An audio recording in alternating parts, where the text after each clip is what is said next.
Category కేటాయించమంటుండో మరో పక్కన 11 సీట్లు వచ్చినా కానీ నాకు ప్రతిపక్ష హోదా ఇవ్వమంటుండే ఎలా చూస్తారు మీరు సీనియర్ సార్? అదే దానికంటే ముఖ్యం మీరు ఇంపార్టెంట్ సిగ్గు లజ్జా ఉందని అడ్వైజర్లకు రాష్ట్రపతి పరిపాలన ఎక్కడన్నా చెప్పండి సార్ కృష్ణమోహన్ గారు. 88 తర్వాత ఎక్కడైనా రాష్ట్రపతి పరిపాలన ఉందా? ప్రెసిడెంట్ రూల్ అనేది లేదు. లా అండ్ ఆర్డర్ అనేది స్టేట్ సబ్జెక్టు. నువ్వు ప్రెసిడెంట్కి ఇంటర్వ్యూ ఇచ్చిన ఆయనకు ఇస్తారా? ప్రైమ్ మినిస్టర్ ఇస్తారా? హోమ్ మినిస్టర్ ఇస్తారా? లా అండ్ ఆర్డర్ మీద గవర్నర్ రామ్లాల్ ఏం చేసిండో మీకు తెలుసు. భాస్కర్ రావు గారు నా ఫ్రెండ్స్, ఒక ఆయన చనిపోయింది, ఇద్దరికి ఇప్పుడు మీ అందరికీ మాట్లాడుతా. ఎమ్మెల్యేలుగా పరేడ్ వేరు రాజ్భవన్ సంతకాలు పెడితే ప్రమాణ స్వీకారం చేసిండు. రామారావు గారిని బర్తరఫ్ చేసిండు. ఇప్పుడు బర్తరఫ్ చేయడానికి వీల్లేదు, ఎవరిని పిలవడానికి వీల్లేదు. స్ట్రెంత్ ఎవరన్నా విడ్రా అయితే it should be order session ఒక 10 రోజుల కింద అయినా ఇమీడియట్ ఒక 15 రోజుల స్ట్రెంత్ ప్రూవ్ చేసుకోమని అడిగే అధికారం ఉంది గవర్నర్. 15 రోజుల పాటు చేసుకోకపోతే అప్పుడు యాక్షన్ వేరే సంగతి అనుకుంది.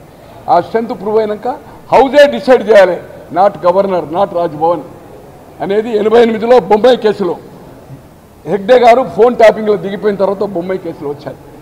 There is no president rule, house is the ultimate. President rule అడుగుతారా సార్? ప్రతిపక్ష హోదా సిగ్గుందా అన్న ఆయనకు? మీ హౌస్ రికార్డు ఉంది, నేను కావాలంటే ఇప్పుడే నేను ఫార్వర్డ్ చేస్తాను. నాకు ఉంది. నేను అనుకుంటే అంటే 23 అంటే అప్పటికే 3 వచ్చింది కదా. ఆయన పేరేంది? గన్నవరం ఆయన, ఒక ఆయన పేరేంది, ఒకటి ఆయన పేరు మన గుంటూరు ఆయన గొట్టం గారిని 3 వస్తే వాళ్ళకి సీట్ అలాట్ చేసిండు. ఎవరు? సీతారాం. అసలు స్పీకర్ అండి. పీఆర్పీలో పోయి మళ్ళీ టీడీపీలో చేరినాక నా చావు అనేది తెలుగుదేశం జెండా అన్నాడు. జెండా ఎట్లా అలాట్ చేస్తారండి సీటు? రోల్స్లో అక్కడ ఏముంది? అతనికి ఏముంది? Is the member of TDP. Allot చేశాడా లేదా? దానికి తప్పు.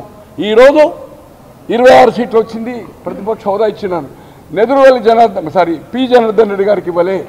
Is a recognised CLP leader, Congress legislative party leader. హోదా అంటే ఎట్లుంటుంది అంటే సార్, అంతకుముందు లేకుండే 68, 69 వచ్చింది. ప్రతిపక్షకు అంతకుముందు ఉంటుండే, అలవెన్సెస్ ఉండకపోతుండే. అంటే ముఖ్యమంత్రికి మంత్రులకు ఎట్లయితే అలవెన్స్ ఉంటాయో ప్రోటోకాల్ అంటారు. ప్రోటోకాల్ అంటే రాష్ట్రపతి వచ్చింది అనుకోండి, జెండా వందనం ఉంది, సీఎం తర్వాత అపోజిషన్ లీడర్ ఉంటారు. తర్వాత జిల్లాలకు పోతే ప్రోటోకాల్ ప్రకారం కలెక్టర్ పిలితే, ఎస్పీ పిలితే ఆఫీస్కి రావాలి. ప్రతిపక్ష నాయకుడు పోడు. ఎమ్మెల్యే అయితే నేను పోవాలి, దండం పెట్టాలి, ఆయన చేతుల పని కదా. బట్ ప్రతిపక్ష ఈ షుడ్ కమ్.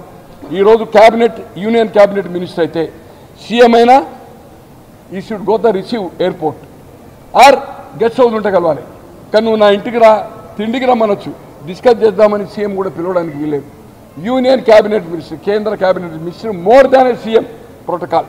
అలాగే MLC is a more than MLA. MLA కంటే ఐఏఎస్ ఐపీఎస్ ప్రోటోకాల్. మా గెస్ట్ హౌస్ వాళ్ళతో మేము ఖాళీ చేయాలి. తో అతను హోదా అనేది లేదు. 26 మంది అన్నాడు, 26 మందికి హోదా రాలే కదా. పోనీ కాంగ్రెస్ జాతీయ పార్టీ కదా, 14 ఎన్ని వచ్చింది? 42, 43 కదా. పోయినసారి 49 కదా. హోదా ఇవ్వాలి కదా. అంతకుముందు ఆయన ఉండే, ఎవరు ఆయన పేరేంటి, మన ఖర్గే గారు. తర్వాత ఒక ఆయన బెంగాల్ ఆయన ఓడిపోయాక ఆయన ఇప్పుడు రాజ్యసభ అయ్యాడు. ఇప్పుడు రాహుల్ గాంధీ గారు 99 ప్రతిపక్ష హోదా ఎట్లా వస్తాయన్నా?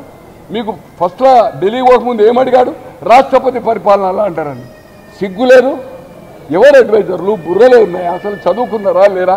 అసలు 3 రాజధానులు అనేది ఈ దేశంలో ఎక్కడ ఉందన్నా? పోతారండి కోర్టుకేందన్నా. ఎలక్షన్ పిటిషన్ 5 ఏళ్ళు అయిపోయినాక డిసిషన్ వస్తలేదు.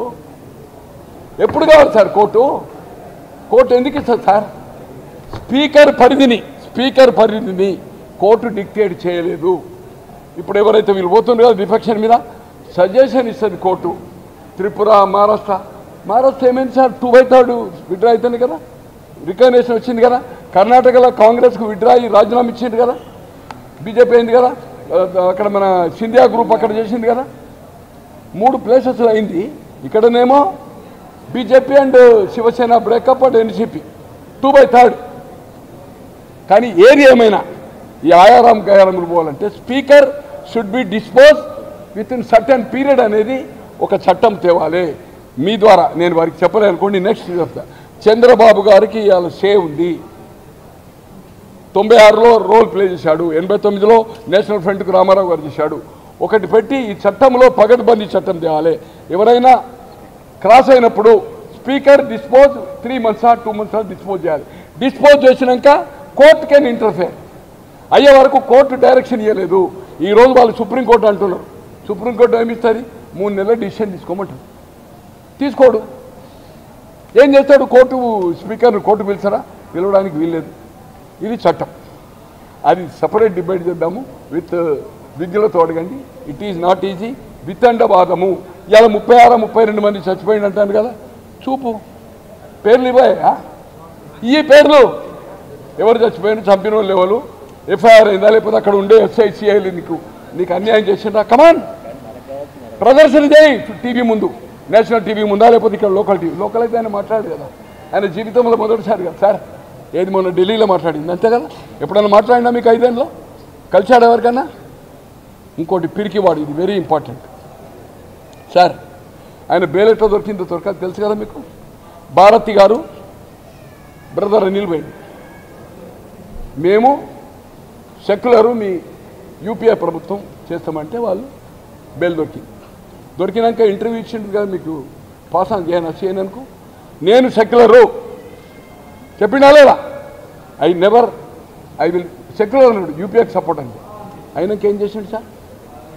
ఏమన్నాడు జైలుకి పోకముందు? ఆయన పేరేంది, మన గాలి జనార్దన్ రెడ్డి. ఆయన ఎవరో నాకు తెలియదు. భయపడ్డాడు, ఎందుకంటే 3rd డిగ్రీ చేస్తారనుకోండి. సునీల్ అని అనే బంధువు, ఎంటైర్ డీల్ చేసినాడు. ఆయనకంటే ముందు జైలుకి పోయి సునీల్ అడిగితే ఆయన ప్రెస్కే చెప్పిండు, సునీల్ రెడ్డి నాకు తెలియదు. తెలుసు కదా సార్, సునీల్ రెడ్డి బంధువు కదా, దగ్గర బంధువు కదా, ఫ్రెండ్ కాదు బంధువు. వైఎస్ఆర్పి పార్టీ అయినాక మొత్తం డీల్ చేసి నాకు క్లోజ్ ఫ్రెండ్ అన్న, కుటుంబంతో ఉన్నాడు.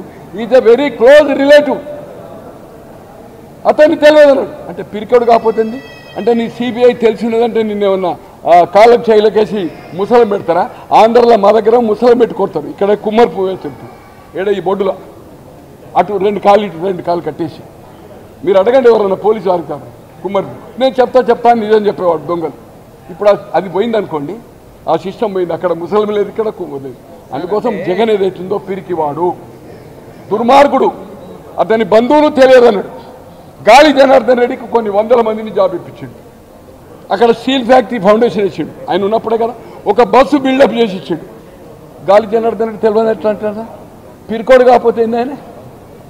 వై నాట్ 175 అంటే ప్రజలు చూపారు.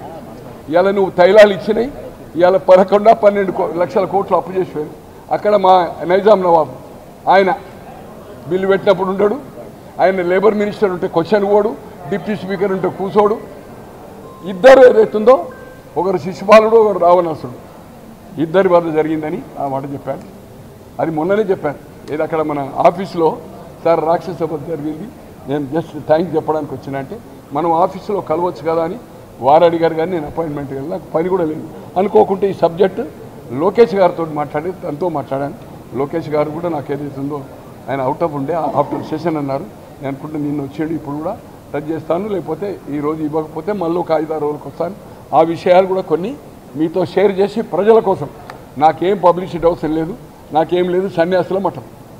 ఆ ల్యాండ్ కూడా ఏదైతుందో 1 గుంట 1 గజం నేను తీసుకుంటాను కొంత ప్రభుత్వానికి. మేము డెవలప్మెంట్లో నాకుండే వాళ్ళ కోసం అది రీజనబుల్ అడ్వాన్స్ ఇచ్చి డెవలప్మెంట్ తీసుకుంటాం.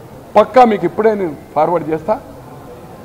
ఏదైతుందో next month is going to the decision. పక్కా అది సిస్టంలో వస్తుంది.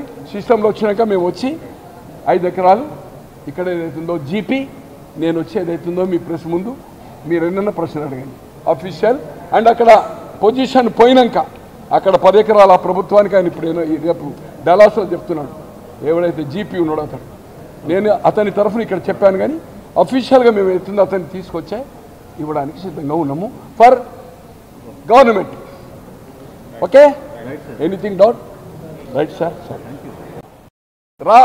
రాజీవ్ గాంధీ గారు డిసెంబర్లో జరిగిన ఎన్నికల్లో టికెట్ ఇవ్వాలి అతనికి. నంది ఎల్లయ్య అని ఇప్పుడు మాదిగా మాల ఇష్యూ వస్తుంది కదా, అప్పుడు 6, ఇప్పుడు 7. 6లో 6కు 6 మాల. ఫస్ట్ టైం నంది ఎల్లయ్యకు ఉప ఎన్నికల్లో టికెట్ దొరికారు. ఈయన ఎప్పుడైతే జూన్లో మన మార్చ్ 78లో మంత్రి అయిన తర్వాత, ఇది నుంచి అవుట్ ఆఫ్ ద టర్న్ అక్కడ మాట్లాడలేదనుకోండి. సో ఆ బై ఎలక్షన్ లోక్సభ వస్తే హాషం గారిదేమో శివశంకర్ గారు ఎన్నికయ్యాడు, పి శివశంకర్ 79 జనవరి 5 జూన్లో రాజీనామా ఇచ్చారు. ఎమ్మెల్సీలు అయ్యారు. ఎమ్మెల్సీ అయినాక 15 రోజులు జూన్లో ఎమ్మెల్సీ అయ్యారు. అప్పుడు అన్ని జూన్లో వస్తాయి. ఇప్పుడు మార్చిలో మనకి ఎట్లయితే రాజ్యసభ వస్తాయి. సో అతనికి 84 టికెట్ ఇవ్వాలి. 89లో తీసుకెళ్ళాను. నాకు అన్యాయం చేసిండని 91 ట్రై చేసినా వీలుగానే బాబు గారికి ఏదైతుందో ప్లాన్ ఇచ్చి అంతకుముందు దేవయ్య గారికి రామారావు గారు 91లో ఇచ్చాడు మాల అండ్ 96లో వీరిచ్చారు. నేను చెప్పాను మాదిగ అభ్యర్థికి ఇవ్వండి, ఫినిష్. అక్కడ మాదిగ పాపులేషన్ పెద్దపల్లి. సుగుణ కుమార్ అని ఒక ఎన్ఆర్ఐ కొండను దవి ఒక చిట్టేలకను తెచ్చిండు అన్నాడు. ఆ చిట్టేలకను కొట్టడంలో నా పాత్ర అది గుర్తు చేశాను. 98 చెప్పలేను ఆ మాటను. అలాగే ఈ ప్రభుత్వానికి ఈరోజు ఇక్కడ కానీ అక్కడ కానీ శిశుపాలుడా రావణాసురుడా రెండు రావణాసురు వదైంది, శిశుపాల వదైంది. ప్రజలు మంచి తీర్పిచ్చారు. మీరు గతంలో రామారావు గారు ముఖ్యమంత్రిగా ఉండి మీరు 3 సార్లు ఉన్నారు. బట్ మీరెన్నడూ ప్రజలకు ఇంటర్వ్యూస్ ఇట్లా అంటే ఇంత వేల మంది జనములు కలవలే. మొన్న నేను కలిసింది అది 4వ వారం అని చెప్పారు శనివారం. ఇది కంటిన్యూ చేయండి. ఇందిరాగాంధీ గారు ఎమర్జెన్సీ కంటే ముందు ధర్మదర్శనం ఇస్తుండే, వేల మంది ఏదైతుందో లాన్లో కూర్చుండే వాళ్ళు. అట్లే 80లో మధ్యంతర ఎన్నికలు గెలిచిన తర్వాత మళ్ళా ప్రధాన అయిన తర్వాత జనతా ప్రభుత్వం పోయి నేను కలిశాను. ఏఐసిసి జనరల్ సెక్రటరీస్ అక్కడ లాన్లో ఉండేవాళ్ళు. ఏఐసి జనరల్ సెక్రటరీ వచ్చి ఏదైతే పిటిషన్ ఇస్తారో ఏ స్టేట్ పిటిషన్ కూడా ఆ స్టేట్ జనరల్ సెక్రటరీకి ఇస్తే వాళ్ళు ఆ కన్సర్న్ పార్టీయా లేకపోతే మినిస్ట్రీ డిపార్ట్మెంట్కు వాళ్ళు పర్సూ చేసేవాళ్ళు. ఈ సిస్టమ్ను మీరు ఎవరికైతే న్యాయం జరగదో ఎవరికైతే అన్యాయం జరగదో అక్కడ ఎమ్మెల్యేనా లేకపోతే జిల్లా మంత్రా ఎంఆర్ఓనా కలెక్టరా న్యాయం చేసే అవకాశం లేకపోవచ్చు. ఎలాగైతే lower court district court high court supreme court ఎట్లేదో మీరు యు ఆర్ ద బాస్. దానికి ఒక అవుట్వర్డ్ ఇన్వార్డ్ లెక్క పెట్టి ఏదైనా వచ్చినప్పుడు ఆ కన్సర్న్డ్ డిపార్ట్మెంట్ పంపి ఏదైతే జెన్యూన్ ఇష్యూ ఉందో outward inward 1 month or 2 months target పెట్టి ఆ ప్రాబ్లం సాల్వ్ చేసి ఆ లెటరు ఆ పరిష్కారం అయింది ఏదైతుందో ఆ కన్సర్న్ పర్సన్కి పోవాలి. అలాగే ఈ ఏదైతే మీరు పబ్లిక్ ఇంటర్వ్యూస్ ఇస్తుండో దీన్ని కంటిన్యూ చేయండి. లోకేష్ గారు కూడా చేస్తున్నారు. ఇది మంచి పద్ధతి. రాజశేఖర రెడ్డి గారి పేరు మర్చిపోయినా చెప్పలేదు అనుకోండి. రాజశేఖర రెడ్డి గారు ఇందిరాగాంధీ చెప్పారు. రాజశేఖర రెడ్డి గారు కూడా ఎవ్రీ డే మీ అందరికీ తెలుసు మార్నింగ్ హైదరాబాద్లో ఉంటే జిల్లాలో ఉంటే ఇది మంచి పద్ధతి సార్ అని చెప్పాను. ఈ రాష్ట్రంలో ఇక్కడక్కడ లోటుపడి చెట్టుంది. ఒక బలరామకృష్ణ గారని ఈ కృష్ణా జిల్లా 57 నుంచి 62 దుగ్గిరాల బలరామకృష్ణయ్య 65లో 920 ఎకరాలు లియోనో దగ్గర కొన్నాడు. లియోనో అంటే Shamirpet Leonia resort and Alankrita prime ఏదో ఓఆర్ఆర్లో ఈరోజు 1000 కోట్ల ప్రాపర్టీ. అతను 82లో చనిపోయాడు. 65లో కొని